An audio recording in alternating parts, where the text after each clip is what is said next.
ونصلي ونسلم على رسوله الكريم اما بعد فاعوذ بالله من الشیطان الرجیم بسم الله الرحمن الرحیم. په تیر شوي میسج کې اعتکاف فضیلت بیان شوی او په دې میسج کې اعتکاف متعلق چند مسائل عرض کول غواړم. اوله مسله دا ده کوم سړی په اعتکاف کې کینی نو هغه ته پکار دا ده چې سترګه پریوتو نه مخکې یعنی ډوبېدو نه مخکې جمعات ته حاضرېدل ضروري دي. چېرته کوم سړی سترګه ډوبېدو نه وروسته جمعات ته داخل شو نو هغه به سنت اعتکاف نه وي بلکې نفلی اعتکاف به وي. نمبر 2 شرعي عذر نه بغیر جمعات نه بار وتل. عذر نه وي بغیر د عذر نه جمعات نه بار ووتو نو د اعتکاف مات شو.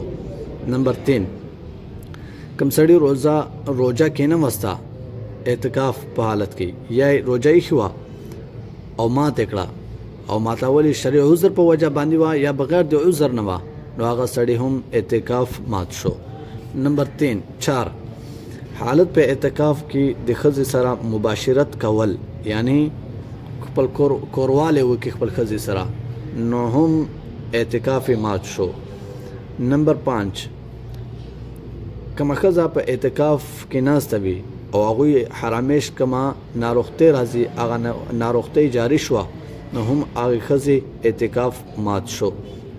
نمبر 6 په کوم عذر په وجه باندې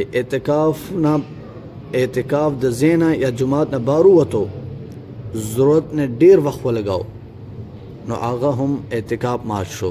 ضرورت نه ډیر وخت مثال په طور باندې یو سړی ته قضای حاجت ضرورت پیښ شو لار لیټرین ته قضای حاجت پورا کو باوجود هغه لښنې وخت ولګاو نو هغه اعتکاف مات شو.